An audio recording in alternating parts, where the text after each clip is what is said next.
Bueno, acabamos de despedir a Iñaki Brusilla. Ya he dicho, parece que no, pero al final te pones a pensar en todas las responsabilidades que tiene un concejal, en este caso, por ejemplo, Iñaki Brusilla, que tiene medio ambiente, repito, medio ambiente, zonas públicas, espacios públicos, zonas rurales, euskera, juventud. La verdad es que te pones a sumar, bueno, el presidente de CEA, ¿no? Te pones a sumar ahí y dices, bueno, es que son muchas cosas y a todo eso hay que sumarles comisiones, y no lo digo solo por Iñaki Brusilla, lo digo absolutamente por todos los concejales que trabajan en el Ayuntamiento de Vitoria-Gasteiz. Porque, por ejemplo, un grupo pequeño como Irabasi, Óscar Fernández, por ejemplo, pues tiene que prácticamente, junto con otro compañero, que él es el único concejal, y el compañero que esté de prensa, se reparten todas las comisiones. Imagínense ustedes el tiempo que puede tener este buen hombre. Pues a veces, yo creo que ni tiempo, y a veces yo cuando lo tengo aquí siempre le pregunto, bueno, ¿y todavía te da tiempo a escribir un blog que tiene, que es donde escribe todo lo que hace? Pues sí, todavía le da tiempo a escribir un blog donde apunta todo lo que hacen las comisiones. Fijaros, la responsabilidad que tienen los concejales, al final y al cabo es de lo que hablamos. Bueno, os iba a preguntar, yo una de las cosas que, bueno, por supuesto quería preguntaros sobre el atentado en Londres, este fin de semana otra vez, que me parece que volvemos a estar... Estamos en una situación, yo le escuchaba las declaraciones, ese Twitter que mandaba Donald Trump, el presidente americano, en el que volvía a hacer ese llamamiento a no dejar entrar al diferente a los países, ¿no? Y yo cuando lo leía, yo decía, este tío, si el problema no está ya en la entrada, el problema es que dentro, digamos, hay un germen, está claro, que puede ser porque no lo hemos hecho bien. Bueno, no lo han hecho, yo no me voy a apuntar a esa porque yo no estoy en ese tipo de decisiones, no lo han hecho bien. Es decir, ahí tenemos los guetos en Francia, también están los guetos en Londres. Claro. Es decir, y no lo han hecho bien. Y en Vitoria. Bueno, eso lo dices tú. Yo no lo he dicho, eso lo dice José Ramón Berzosa. Pero también en Vitoria según José Ramón Berzosa. Pero sí que es verdad que no se hace bien, no lo estamos haciendo bien, no se ha hecho bien. Entonces ahora, quiero decir que, claro, a la suma de ya es que esas células que se le llaman lobos solitarios, en cualquier momento, o sea, es que da igual, porque creo de los 3 asesinos, 2 eran padres de familias normales, que nadie sospechaba nada de ellos, y de la noche a la mañana pues cogen con otros 2 una furgoneta y se lían a atropellar y a asesinar gente con un cuchillo por la calle. Pero es que en el mundo están ocurriendo cosas atroces. Yo estoy obsesionada con el tema de los niños que mueren. No hay nada más absurdo, incluso desde el punto de vista normal, que la muerte y el niño. No hay nada más disparatado ni más absurdo. Es como una especie de cosa loca que se contradice fundamentalmente. El niño es el símbolo de la vida y se le ofrece muerte. Y claro, decimos con mucha naturalidad, y están en unas tiendecitas de campaña y tal, y además, fíjese, y les sacan fotos y vemos que van casi descalzos, no sé qué. Es decir, están ocurriendo, y estas cosas no pueden ocurrir impunemente. Es decir, estas situaciones de clases absolutamente oprimidas y de modos de vida inhumanos que están proliferando de una manera abundantísima, continentes que se han tenido siempre al servicio y a las órdenes y al provecho del mundo llamado civilizado. Todas estas cosas tienen que tener alguna consecuencia, pero yo últimamente, sobre todo con estos 2 últimos atentados, sí que estoy pensando que de alguna manera cuando decimos es un islamista, es un pues no sé, religioso de tal religión, es un maltratado y entonces se está rebelando contra una situación injusta. En vez de luchar con la situación injusta, decimos, es el que ha puesto la bomba, o es el que ha asesinado, o es el que... Y yo creo que hay un límite, yo creo que hay una barrera. Y así como yo me apunto a todas las cosas que van contra esas diferencias económicas y sociales, sin embargo, desde que están ocurriendo estas matanzas insensatas y fuera de control, no quiero ponerle adjetivos al que lo ha hecho. El que lo ha hecho es un asesino y punto. Y me parece muy bien que se luche para que no haya esas diferencias raciales, etcétera. Estoy totalmente de acuerdo. Pero en el fondo no quiero justificar con una religión, con una idea política, no quiero justificar esos asesinatos. El que mata, mata. Y ahí está el límite para mí. Xavier o José Ramón, quien queráis. Yo creo que es una situación para mí, eso que está sucediendo, dentro de lo incomprensible. Es decir, como una persona, concretamente, por ejemplo, en Gran Bretaña, que los que están haciendo esos asesinatos son árabes, muchos de ellos, ¿no? Pero de segunda y de tercera generación.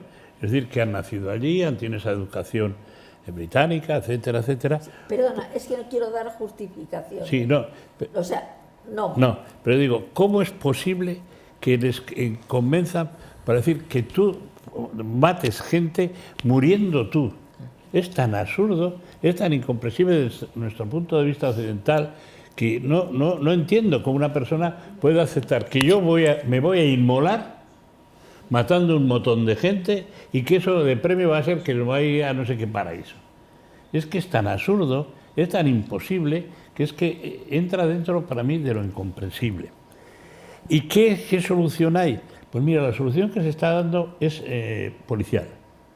Se saca, por ejemplo, en Gran Bretaña estamos viendo miles y miles de policías, de ejército, armados hasta arriba. Esto.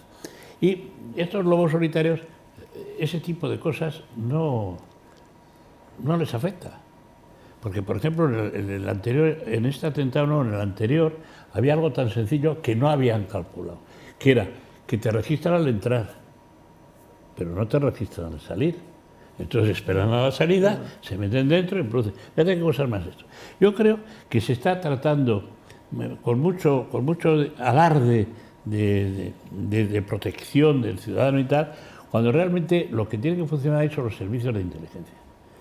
Hoy en día, si se invierte, es decir, en vez de sacar 1 millón de policías a la calle en la Gran Bretaña, se invierte en 500.000 tíos trabajando en servicios de información, desde luego, seguro que no se produce esto, porque se terminaría. Y luego habría que ir al principio. Esto sería para tratar lo inmediato, pero no inmediato, es decir, habría que ir a la raíz del problema. ¿Por qué está sucediendo esto? Y habría que ir a esos países a los que les estamos bombardeando, que les estamos masacrando, y tratar de buscar la solución para que eso no suceda. Porque si tú en Siria, por ejemplo, haces que ese país funcione bien, que todo funcione bien, seguro que toda esta gente no va a tener ningún tipo de excusa para poder esto. Quizás lo que yo digo es demasiado pragmático, ¿no? Pero yo estoy de acuerdo contigo ahí. Que hay que hacer todas esas cosas, pero no sacando miles de tíos armados con no sé qué, con no sé cuántos, que sí, que te da una sensación de que seguridad. Que aparecen después de que ha ocurrido. Claro, antes que no va a solucionar el problema. Hay que tratar de que esos países devolverles la salud que tenían antes. Porque de esos países, de muchos de esos países, ha salido y ha nacido la cultura que hoy tenemos nosotros. Luego vamos a devolverles un poco la cultura, la economía. Dentro de los países árabes, ¿vale? Sí que es verdad que hay muchos intereses de los países ricos, países árabes ricos, y los países árabes pobres. Es un poco como pasa en Europa, ¿no? Están los países ricos y los países pobres. Y en Sudamérica pasa lo mismo, los países ricos y los países pobres, ¿no? A mí la sensación que me da ahí es que hay a través evidentemente de los países ricos en los países árabes, o sea, sobre todo, es decir, de los países europeos que tienen, incluso Estados Unidos, que tienen muchos intereses geoeconómicos, geomilitares. Negocio de la guerra. Claro. Pero no podemos justificar. No, yo no estoy justificando, estoy diciendo, porque hablando un poco lo que dice Saber, que a mí yo también es parte de mi discurso muchas veces, porque yo siempre suelo utilizar la frase de que el problema lo tenemos en origen. Sí, que bueno, claro. Es en origen donde hay que solucionar el problema. El problema en África, el problema de lo que está pasando con esas barcas y esos cientos de muertos, miles de muertos en el Mediterráneo, es en origen. Pero claro, es que miramos para otro lado. Ante la situación miramos para otro lado. No nos interesa ver. Ya. ¿Vale? Y ahí, no nos interesa ver a quién. A los que realmente tenemos que decidir quien tome decisiones al respecto. Porque el que toma decisiones tiene un interés que va más allá del tuyo y del mío. O sea, es decir, esto es así. O sea, entonces, dicho esto, o sea, a mí sí me parece que el problema lo tenemos nosotros. Y yo por eso hablaba de, con el tuit de Trump, a mí me hizo reflexionar rápidamente. No, si el problema no está en que entre... ¿Cómo que no vamos a dejar entrar? ¿Por qué no vamos a dejar entrar? Si el problema no es dejar entrar, el problema está en lo que tenemos, que están creyendo que lo que se está diciendo, como estaba diciendo Xavier, a los que están mandando el mensaje desde el otro lado, es que le creen a pies juntillas y creen que son los mártires. Bueno, pues no, habrá que hacer aquí habrá que trabajar dentro de esas sociedades ya incorporadas a las sociedades europeas, y tendremos que enseñarles, no enseñarles, pero sí tendríamos que intentar hacerles entender que no es eso, que eso no es verdad. O sea, que esto no es así, que no. Y además yo creo que lo tienen que ver, lo tienen que estar viviendo, porque viven en la prosperidad muchos de estos fanáticos de alguna forma, ¿no? Es decir, a mí es la sensación que me da, ¿eh? Yo creo que aquí... En este momento hay una desorganización de todo tipo, desde creencias, ideologías, e incluso no sabemos nada de la verdad. Yo puedo estar 24 horas sentada delante del televisor y veo lo que ha ocurrido en Londres, lo que está ocurriendo y tal, y siempre acabo con la idea de que no me estoy enterando de nada porque no me están contando la verdad. A mí me gustaría saber dónde, cuándo, cómo, quién mueve el dinero, por ejemplo, ¿no? Y cuando hablo de dinero, hablo, por ejemplo, de la investigación en medicinas, o de la investigación informática. Es decir, está la ciencia, por ejemplo, está yendo por unos caminos que no tenemos ni idea nosotros, la gente normal, ¿no? Y entonces esa verdad, por ejemplo, no me la cuentan, y me están contando todo el día anécdotas de Trump, lo que hace fulanito, lo que hace menganito, se juntan, se desjuntan, tal, y yo no veo dónde está el nudo de la crisis. Yo no veo dónde está de verdad el verdadero nudo de la crisis. Parece que pudiera ser a veces pienso que puede ser el dinero. José Ramón, hablas de guetos aquí en Vitoria también, pero no sé a qué te referías. ¿Cuál? Cuando hablabas de los guetos. Bien, en Vitoria tenemos zonas donde tú puedes hablar de Vitoria y donde dices que están así, y ahí están negros casi todos, allí están no sé qué, y lo sabes positivamente. Es decir, ¿dónde están en los sitios más pobres? Primer punto, que no es el drama que puede ser de París, no lo estoy comparando, pero aquí lo hay, tranquilamente. Te puedo citar, yo no voy a citar barrios porque ya sabéis lo malo que es citar un barrio. Sí, sí. Es malísimo. Entonces simplemente me diré, si estuvierais andando por la calle, yo os podría citar, vete, y vas a ver lo que es una zona donde domina el otro, dominan. ¿Por qué? Por pobreza. Bien, eso en primer lugar. Esa a tu pregunta. Pero para mí hay tres espacios que tendríamos que analizar. Primero, en lo que se refiere a los hechos que están ocurriendo. En los hechos que están ocurriendo, yo estoy totalmente de acuerdo en que estos hechos tienen planteamientos, llamémosle parapoliciales de investigación, que es necesario controlar para ayudar. Y estoy de acuerdo con lo que ha dicho Iñaki, de que tiene que saber estas personas cómo se mueven y saber lo que tienes dentro, porque son nacionales. Son personas que viven un porrón de años, no solo aquí, no estoy hablando de aquí ahora, estoy hablando de París, estoy hablando de Inglaterra, donde en todas las ciudades ocurre lo mismo. Ese es el primer grupo, que es una obligación del Estado el controlar a sus ciudadanos como me puede controlar a mí, con los límites que tiene. Cuando ya estamos hablando de la admisión de todas estas personas, para admitir todas estas personas tenemos que pensar que no es el hecho de que el primer paso, que es la entrada, sino que es la educación de esas personas al país donde van a ir. El venir una persona de Siria a Inglaterra, o de Siria a Francia, o de Siria a España, no es lo mismo. Son países distintos donde tienen que recibir una educación, donde estas personas no se les puede aislar, aunque lleven 20 años, en la pobreza dentro de la propia zona donde han venido, aunque hoy sea un hecho. Eso Europa es muy difícil de abordar, pues porque somos un país, una zona tremendamente, no voy a decir rica, pero sí diría de bien vivir. Y eso cuesta. Y todo lo que cuesta dinero, cuesta educación, cuesta otras muchas cosas. Y luego, eso hasta ahí, el gran problema que tenemos, pero claro, el gran problema no sería así si no hubiéramos hecho lo que hemos dicho, es decir, la parte geopolítica. En la parte geopolítica, ahí no vamos a poder intervenir absolutamente nada. Nosotros no podremos. Pero sí podemos saber qué es lo que nuestros gobernantes tienen que decir cuando tienen que ir a esos puntos. Y eso hay que controlarlo, en primer lugar. Pero cuando estemos hablando de esto, tenemos que saber que todo lo que se está haciendo esquilmando a todos esos países a lo largo de la historia. Difícil os sería poner el ejemplo de un país que no ha sido robado por las potencias de las que habitualmente estamos acostumbrados a hablar. Entonces, eso tendríamos que hacer, esa devolución de la colaboración con esos países. Colaboración que en estos países no es tan fácil porque en estos momentos dentro de los países se han creado las dobles disensiones o las triples disensiones para que nadie pueda hacer absolutamente nada. Y esta es la situación geopolítica que han creado políticos.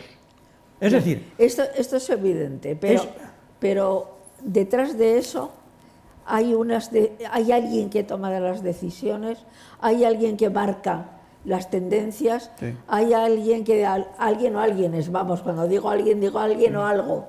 Pero tú sabes muy bien que eso que estás diciendo es totalmente cierto, pero yo no puedo evitar, conociendo Estados Unidos, que un señor Trump, como ha entrado ahí, y aquí parece que estamos citando a un santo, el santo no tiene nada, ese señor tiene unos objetivos concretos y determinados, que son sus fábricas, su petróleo, y le importa un pepino todo lo demás, el medio ambiente y todo eso, pero le han votado los americanos. Por supuesto, claro. Cuidado. Claro. Os doy una noticia para el debate, porque acaba de salir acaban de publicarlo hace 19 minutos en varios teletipos, en Twitter. Arabia Saudí, Egipto, Emiratos Árabes y Bahrein cortan relaciones con Qatar tras acusar a Qatar de financiar el terrorismo. Claro, es que hay digo porque acabo, fijaros, hace 19 minutos ha salido. Hace 19 minutos ha salido ese teletipo, en el que ahí lo podéis estar, lo leéis, y realmente es un poco lo que venía diciendo yo, ¿no? Que esos países, los ricos, que aquí los tenemos, los acabo de citar yo, ¿verdad? Son los que de alguna forma también tienen influencia sobre los países pobres árabes, que además tienen los conflictos y son donde realmente ISIS está fuerte, porque donde hay dinero ISIS no está fuerte. Pero fíjate qué contradicciones hay. Hablas de que los países árabes estos y tal están metiéndose con Qatar y tal.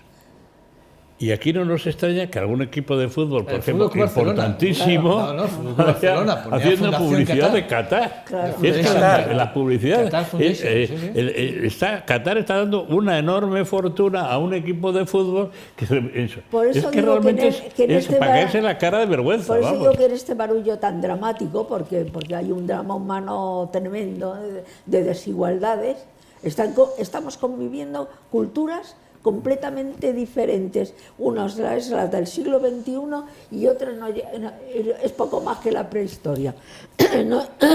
Y todo eso se está manteniendo por una red de intereses que ahí no te dan noticias de nada, es decir, no, las desconocemos, yo por lo menos las desconozco, y supongo que vosotros también. Entonces, desconocemos eso. ¿De dónde nacen esas tendencias? ¿Dónde está esa fuerza capaz de modificar el pensamiento y las ideas de los demás? O sea, ¿de dónde está esa fuerza? De verdad que no es la que me sacan en el telediario o la que comentamos o la que creemos, ¿no? Sí, pero mira, hay una cosa, yo tengo el mismo pensamiento que tú en la solución, ¿no? Pero hay una cosa que es clarísima. Vamos a intentar por una vez mirarlo en otro sentido, es decir, Trump, pues tendremos que hacer todo lo posible porque desaparezca. Pero no porque le odiemos a Trump. Yo no le odio a Trump. Odio a las personas que están alrededor de Trump, que están permitiendo que haga, por ejemplo, lo que ha hecho hace poquito. Pues muy sencillo, por una escala de beneficios. Exactamente, pero es que sabemos perfectamente, porque hace 4 días había ido a Arabia Saudí a vender 400.000 dólares, 400.000 millones de dólares, millones de dólares en armas. O sea, ¿de qué estamos hablando? O sea, ¿de qué estamos ayudando a los países? Pero para mí hay que ver la parte positiva, es decir, los ingleses también me caen mal, con la división que tienen ahora, 50-50 ahí pegándose a golpes, con un tema en el que están interviniendo fuerzas menos esto, pero pobreza, riqueza, campo, ciudad, está luchando siempre lo mismo. Pero ¿qué ocurre? Pensemos en Europa y a ver si de una vez reacciona, de verdad, y esto es lo que tenemos que podemos aportar nosotros, a ver si de una vez reacciona, creamos una Europa unida, no de los Estados, que los Estados vayan cediendo poder a Europa, y que tengamos una Europa en la cual la persona humana, el ser humano, sea el elemento básico de desarrollo, que es los principios de la Comunidad Económica Europea, que se han abandonado porque las naciones no hemos querido, o sea, y no hemos, quiero decir, por votación, ¿vale? No decir que yo no haya querido, sino que en lo que hemos elegido hay naciones que no buscan más que su propia riqueza también dentro de la propia comunidad. Lo que pasa es que eso es cierto, pero eso no llega a la profundidad de lo que de verdad, de dónde se toman las decisiones y de dónde se gobierna en realidad el mundo. Eso está muy bien con los datos que conocemos o que podemos informarnos y a los que tenemos acceso. Pero yo tengo la sensación cada vez más fuerte de que hay una serie de datos y una realidad que no llego ni a soñarla. Es decir, que sé, que me suena que tiene que estar ahí detrás, pero no recibo información. No sé de dónde se puede sacar información. Tú estás hablando de la economía globalizada, que es muy difícil de controlar y que es la que está moviendo todos los hilos, tanto de Europa como de Estados Unidos. Claro, pero que no se mueve, se mueve sola. Está movida por unos grupos y contra menos sean los grupos, más se va a mover. Aquello que los antiquísimos llamaban el becerro de oro, sí. al cual le adoraban, no quiere decir que no hay nada nuevo bajo el sol. Entonces, estamos oyendo hoy cosas que ya casi ni le damos importancia. Yo no sé qué importancia tienen y quiero en estos momentos criticarle, me da exactamente igual quién sea ni quién lo haya hecho. No, si es que yo no sé a quién criticar, espera, fíjate. pero fíjate, te voy a poner un ejemplo, que un ministro de esta nación sea el jefe responsable de los temas de dinero, países fiscales, y de repente resulta que por las razones que sean, que él justifica diciendo que es de familia, pues peor, tiene en paraísos fiscales dinero. ¿Qué quiere decir esto? Quiere decir que nos estamos acostumbrando a decir, pues es que tiene todo el mundo. ¿No te has dado cuenta de ese detalle? Es que tiene todo el mundo, ya no causa extrañeza. Es decir, que se están moviendo los hilos para que eso que está fuera sea normal. Se vea como normal. Y este es el problema. Y ahí entra entonces la justificación de por qué ponen bombas, por qué se hacen atentados. Todo esto, nosotros mismos estamos fabricando la disculpa. Tú hablas riqueza y pobreza. Una pregunta, ayer fue la fiesta de las escuelas públicas vascas y ayer, breve, hablamos breve, porque no tenemos mucho más tiempo, pero sí me gustaría saber vuestra opinión. Sí que es verdad que, hacen varias demandas, varias denuncias y ayer las pusieron de manifiesto delante además de la consejera de Educación, Cristina Uriarte, y pues varios políticos, entre ellos el alcalde, el diputado general, y hablaban, pues que efectivamente, que hablaba de la guetización. De la guetización, es que han hablado ahí de la guetización, y hablaban también, dicho que no existe. y hablaban también de los privilegios por parte de las instituciones hacia la escuela privada más que hacia la pública, ¿no? Y sí que es verdad que ayer yo leí varios, creo que fueron unos 4 tweets en el que hablaban de que muchos de los que ayer estaban representando políticamente, estaban representando ayer a la escuela pública y estaban festejando, que son, digamos, políticos, tienen a sus hijos en lo privado. En lo privado, ¿no? Para sus hijos. Es un poco como, ¿verdad? Así es un poco claro. como contradictorio que tú vas a celebrar algo que en lo que no crees, ¿no? Tú llevas a tu hijo a un colegio privado, sin embargo vas a apoyar a la escuela privada. Es que yo creo que esa gente piensa que es efectivamente que la escuela pública es mejor, pero luego les viene lo que tienen interiorizado, que van a recibir una mejor educación en la privada. Es decir, que sí que les gusta lo de la pública, yo creo que sí que les gusta, y van eso, pero en el interior prefieren la privada. Pero hay un desnivel, hay un descontrol, además, en la ayuda a lo privado, a la enseñanza privada, que en algunos momentos llega a ser bochornoso. Ayer denunciaban, no, ya vamos a indagar, porque sí que es verdad que yo tengo un par de documentos que me hicieron pasar, que los tengo que ver con más detenimiento, pero ya hablaremos con más detenimiento. Pero así, a priori, ¿cómo lo veis? Yo lo veo fatal, es decir, yo soy militante de la escuela pública, absolutamente. Creo que un pueblo occidental, civilizado, etcétera, tiene que apoyarse en la pública. Pero absolutamente militante. Bien, vamos. yo no soy militante de nada, porque ya estamos con los militantes, y ya bastantes tenemos. Eres militante de tu casa. Yo soy militante, y si me dejan. Pero hay una cosa que es clarísima. Para mí, por historia, en este país tengo que aceptar que la privada tiene un peso en esta ciudad, podríamos hablar mucho, pero no voy a entrar ahí, pero es un hecho que lo tengo muy claro. Es decir, para mí la pública y la privada son iguales. Es decir, tiene que tener las mismas ayudas o tiene que tener las mismas condiciones. Y no tiene que haber preferencias para ninguna de las dos. No, sí, yo que no. Donde tienen que discutirse es en el tema de la calidad de la enseñanza, sin que tengan ni un duro más. Sin que tengan ni un duro más. Ni un duro más. Y si la pública necesita que cada 5 años los profesores hagan reciclaje, porque sea pública no tienes un puesto para toda la vida. Y si en la privada ocurre lo mismo, lo mismo. Es decir, voy a que la enseñanza es prioritaria a lo que estamos hablando. Es decir, la enseñanza no tiene ni que potenciarse de alguna manera con dinero, ni tiene que hacer, sino que tiene que ser igual. Y tiene que ser igual si históricamente la privada ha tenido su historia, pues que siga bien, pero en igualdad de condiciones. Y que la pública, por supuesto, para mí es auténticamente lo mismo que la otra. Otra cosa es que nosotros las cambiemos porque nos interesa. ¿Sabe qué es decir algo? Sí, hay un elemento esencial. Para la contratación de los puestos de profesores en la privada no existe. O sea, se nombra a dedo, y se nombra a dedo en muchos de los casos en función de la ideología determinada que tienes. Exacto. Con lo cual la calidad, evidentemente, con muchas vueltas que se dé, es menor. Y en la pública es por una oposición, una gran preparación, la gente. Y lógicamente en la pública es donde está la calidad en la enseñanza. Entonces nos vienen ya esas cosas, esos pensamientos negros de que claro, es que allí van muchos de esta nacionalidad, de este color, de esto tal, y allí no quiero mezclar a mis hijos porque si van a una institución privada se relacionan con gente de otro nivel que luego en el futuro les va a ayudar. Todo eso son zarandajas.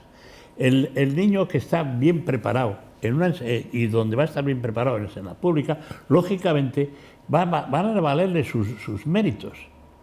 Y esos méritos son los que le van a hacer progresar. Bueno. En teoría es así. Te vuelvo a decir, yo no diría jamás, hoy aquí, en Álava, que es mejor la pública o mejor la privada. Ni lo diría. Simplemente pero diría... que debería ser, sí, por lógica. Tú dime la enseñanza cómo es y te diré si en la pública hay que hacer selección de personal, se hace selección con unas condiciones. Sí. Si en la otra hay que hacerlo también. Igualdad de condiciones económicas hay que hacerla. Y luego, mucho cuidado. Un puesto en la pública no debe ser para toda la vida. No. Y eso es lo que hay que romper, y eso es lo que no se quiere. Yo tengo también una teoría en ese sentido, luego la digo antes de marchar. Vale, mira, porque eso es interesante. Es que no puedo concebir que la enseñanza sea privada. No lo puedo concebir. Ya sé que en esto nos diferenciamos mucho. Bueno, pues perdonadme, pero yo lo creo así. Lo creo así, lo he creído siempre. Mi familia y mis padres lo han creído siempre. Yo vivía en la calle Serrano, pero iba a la escuela pública. Y por ejemplo, mi abuela tenía tal horror que yo me tenía que quitar el babi blanco que entonces llevaban los niños en la escuela para ir a casa de la abuela, porque mi abuela se ponía enferma si me veía con el babi blanco. Pero mi padre lo defendió hasta el extremo de que cuando todavía en el barrio Salamanca no había escuela pública, me mandaron al colegio alemán porque era público, ¿no? Mira, los anglosajones son muy listos y las escuelas públicas a nivel universitario tienen fama de eficaces. Yo ahí en ese sentido, para acabar ya, no más tiempo, pero os voy a decir una cosa. Y diría muchas más cosas, hablaría de mis maestras, de cómo me marcaron la vida, toda una serie de cosas. Sí, pero mira, yo no quisiera que esto, que tú lo estás diciendo, yo te lo estoy oyendo, pero te tengo que contestar. No, sí, yo nací en Vitoria, este señor nació en Vitoria, los colegios que había en Vitoria en aquel momento no eran públicos, estuvimos en colegios privados, todos, y yo decir que eso ha sido malo, Eso es una historia. Y esa historia sigue, continúa hoy. No, si yo no- Hay no- la pública no en digo, estos por momentos Dios, pesa el como- 50%. que Y me yo parece no muy bien. No me estoy metiendo con la No, calidad de los hay profesionales. que ver la historia un poco. Que me merecen todo el respeto del mundo. Incluso otra parte de mi familia iba al colegio, que no voy a decir el nombre porque es muy conocido, en el cual se han educado todos los que después han sido prohombres, incluso del PSOE, vamos. Podría decir a qué colegio fueron. Y podía decir cómo en las propias familias te decían con todo el descaro, decían, no, es que con esto es como si hubiera aprobado unas oposiciones, porque después compañeros de pupitre, y hay compañeros de pupitre de Aznar, de mucha gente, ¿no? Pero creo que la escuela privada debe ser el primer objetivo de cualquier gobierno. Bueno, una cosa es cierta, y no sé quién de los dos lo ha dicho, pero yo creo que ni una cosa es blanca ni otra cosa es negra. Siempre hay tonos yo me refiero al intermedios, los concepto, grises. no como esté organizada Lo que aquí quiero la decir es pública y que la privada. ni todos los que aprueben una oposición para ir a la escuela pública son los mejores, porque aprueban una Ni los de la oposición, privada. ni los que son elegidos a dedo son los peores porque vayan a una privada. Es decir, que cuidado con ese tipo de cosas, porque a veces parece como que... Pero sí que es verdad que en medio de todo esto está lo mejor. O sea, es decir, que a veces hay que saber acertar y saber dónde y cómo.